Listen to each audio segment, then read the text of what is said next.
اگر رمضان میں شیطان قید ہے تو پھر انسان گناہ کیوں کرتا ہے؟ بسم اللہ الرحمن الرحیم۔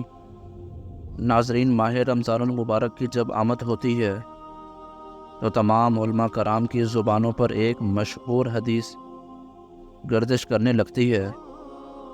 جب رمضان کی پہلی شب آتی ہے، شیاطین اور سرکش جنات قید کر دیے جاتے ہیں اور دوزخ کے دروازے بند کر دیے جاتے ہیں اور کوئی دروازہ کھولا نہیں جاتا، اور جنت کے دروازے کھول دیے جاتے ہیں اور کوئی دروازہ بند نہیں کیا جاتا، اور ایک منادی ندا دیتا ہے، اے خیر کے متلاشیوں آگے بڑھو اور شر کے طلبگاروں پیچھے ہٹو، اور اللہ کئی لوگوں کو جہنم سے آزاد فرماتے ہیں، اور یہ ہر رات ہوتا ہے۔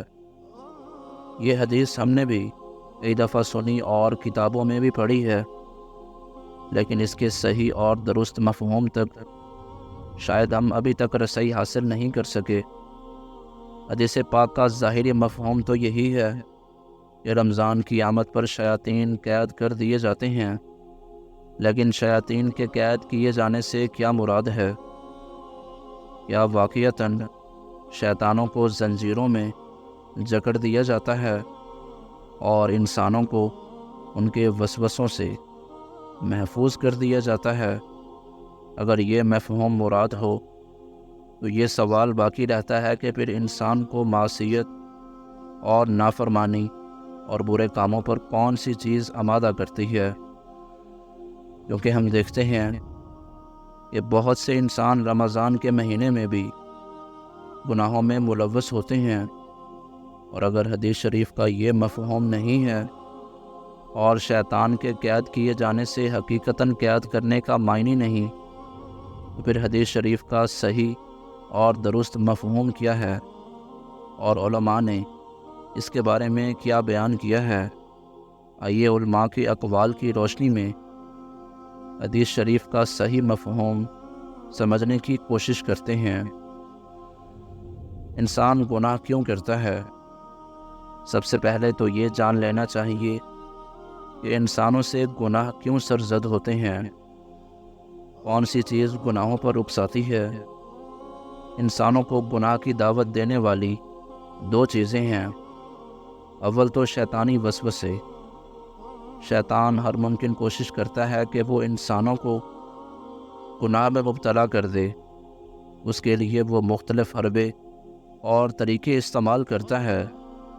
وہ انسانوں کے دل میں مختلف وسوسے اور خیالات پیدا کرتا ہے جن کو انسان قبول کرتا ہے اور گناہ میں ملوث ہو جاتا ہے۔ اور دوسری چیز خود انسان کا نفس ہے۔ اسے قرآن کریم میں نفس امارہ سے تعبیر کیا گیا ہے۔ یہ انسانوں کا سب سے بڑا دشمن ہے، کیونکہ یہ خود انسان کی ذات میں داخل ہے۔ کسی بھی پل انسان کو اس سے آزادی نہیں ہے۔ یہ انسانوں کو گناہوں اور دنیاوی لذتوں کی جانب راغب کرتا ہے۔ اس کو قابو کرنے کے لیے بہت زیادہ محنت و ریاضت کی ضرورت پڑتی ہے۔ انسان کو گناہ پر اکسانے والا صرف شیطان نہیں ہے، بلکہ خود انسان کا نفس ہے جو اس کے پہلو میں موجود ہے۔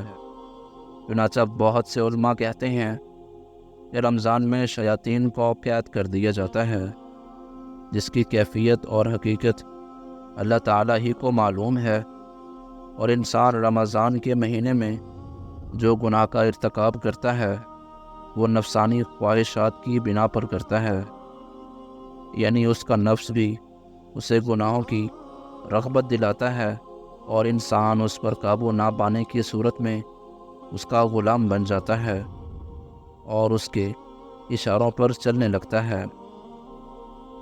علامہ حافظ ابن حجر رحمۃ اللہ علیہ فرماتے ہیں، علیمی سے نقل کرتے ہوئے فرماتے ہیں کہ شیطان کے قید کیے جانے سے یہ مراد ہو سکتا ہے کہ شیطانی وسوسے مسلمانوں پر اثر انداز نہیں ہونے پاتے، کیونکہ مسلمان روزہ، تلاوت اور دیگر مشقت اور عبادتوں میں مشغول رہتے ہیں۔ اس کی وجہ سے شیطان کے ورغلانے اور بہکانے کی قوت متاثر ہوتی ہے اور مسلمان پر اس کا کچھ اثر ظاہر نہیں ہوتا، اور جو لوگ عبادت کا احترام نہیں کرتے ان پر شیطانی وسوسے اثر انداز ہو جاتے ہیں اور وہ گناہوں میں مبتلا ہو جاتے ہیں۔ بعض علماء یہ فرماتے ہیں کہ تمام شیطانوں کو قید نہیں کیا جاتا، بلکہ سرکش شیطانوں کو قید کیا جاتا ہے، جیسا کہ حدیث شریف کے لفظ مرد عطا سے معلوم ہوتا ہے، یعنی عام شیطان موجود نہیں ہوتے ہیں، وہ بدستور انسانوں کو ورغلانے اور بہکانے کا کام جاری رکھتے ہیں، اور انہی کے وسوسوں کے دام پر پھنس کر بہت سے لوگ رمضان میں گناہ کے مرتکب ہوتے ہیں۔ بعض علماء کہتے ہیں کہ شیطان 11 مہینے انسانوں پر اپنا اثر ڈالتا رہتا ہے، اور یہ اثر انسانوں کے اندر اس قدر بھر جاتا ہے اور مضبوط ہو جاتا ہے کہ شیطان 1 ماہ قید بھی رہے تو اس کے ڈالے ہوئے اثر کے نتیجے میں انسان گناہوں میں مبتلا رہتا ہے۔ شیخ ابن عثیمین رحمۃ اللہ علیہ سے جب اس کے متعلق دریافت کیا گیا تو آپ نے فرمایا کہ یہ حدیث ان امور غیبہ میں سے ہے جن کے متعلق ہماری شان یہ ہونی چاہیے کہ ہم اسے تسلیم کر لیں اور مان لیں اور اس کے متعلق کوئی کلام نہ کریں، کیونکہ یہی مسلمانوں کے ایمان و اعتقاد کے حق میں بہتر ہے۔ چنانچہ جب حضرت عبداللہ بن احمد بن حنبل نے اپنے والد امام احمد سے اس کے متعلق دریافت کیا تو آپ نے 2 ٹوک لفظوں میں یہ جواب دیا، یعنی حدیث میں یہی ہے، اس کے متعلق کسی کلام کی گنجائش نہیں، ہمیں تسلیم و تصدیق کرنا چاہیے۔ عزیز دوستو، رمضان المبارک کو بہتر طریقے سے گزارنے کے لیے جتنا آپ اللہ تعالیٰ کی عبادت کریں گے اتنا ہی شیطانی وسوسے آپ سے دور بھاگیں گے، بلکہ رمضان کے علاوہ بھی جب آپ اللہ تعالیٰ کی عبادت کرتے ہیں، قرآن پاک کی تلاوت کرتے ہیں، تسبیح کرتے ہیں، تو شیطان آپ کے قریب نہیں آنے پاتا۔ شیطان کن لوگوں کے قریب آتا ہے؟ شیطانی ہتھ کنڈے کن لوگوں پر زیادہ کام کرتے ہیں؟ وہی لوگ جو اللہ تعالیٰ کی عبادت نہیں کرتے، ذکر نہیں کرتے، نماز نہیں پڑھتے اور قرآن پاک کی تلاوت نہیں کرتے۔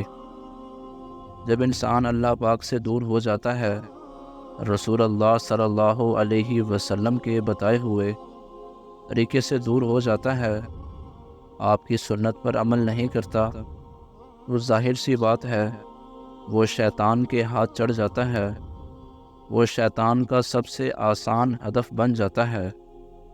اس لیے جب تک انسان اللہ تعالیٰ کی عبادت کرتا رہتا ہے، اللہ تعالیٰ کا ذکر کرتا رہتا ہے، نماز پڑھتا رہتا ہے، شیطانی وسوسے اس پر اثر انداز نہیں ہو سکتے، شیطان اس سے دور بھاگتا ہے۔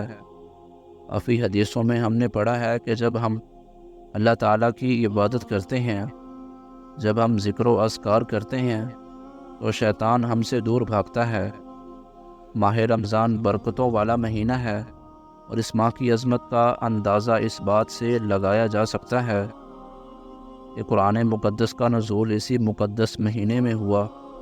رمضان کا پہلا عشرہ رحمت، دوسرا عشرہ مغفرت اور تیسرا عشرہ جہنم کی آگ سے نجات کا ہے۔ رمضان کا چاند نظر آتا تو حضور پاک علیہ الصلاۃ والسلام فرماتے، یہ چاند خیر و برکت کا ہے، یہ چاند خیر و برکت کا ہے۔ میں اس ذات پر ایمان رکھتا ہوں جس نے تجھے پیدا فرمایا۔ اللہ پاک ہم کو سمجھنے اور رمضان المبارک کو صحیح طریقے سے گزارنے کی توفیق عطا فرمائے، آمین یا رب العالمین۔